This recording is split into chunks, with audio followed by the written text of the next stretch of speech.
tonight, you might want to double check your mailbox to make sure you aren't missing any mail. Police in Sandy Springs uncovered at least 10 boxes of stolen mail inside a man's home. Hope Ford joins us now, and Hope, a huge purchase helped investigators connect the dots in this case. Yeah, police started looking for the suspect back in April when he was accused of using someone else's credit card to buy a $59,000 painting. But it was 2 cameras from neighborhoods that gave police a better picture of the crimes.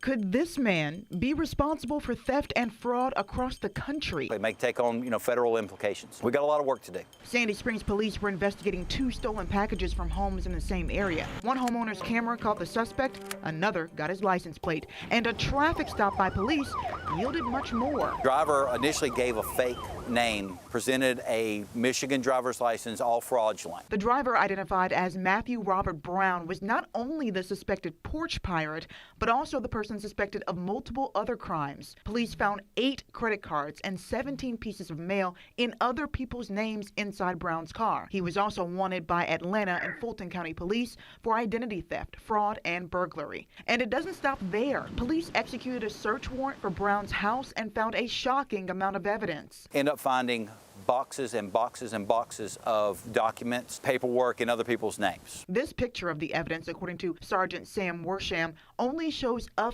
1/5 of the mail found in Brown's home. He is using other people's identity to obtain credit cards, lines of credit. The United States Postal Service took over the mail to investigate mail fraud and possibly pursue federal charges against Brown.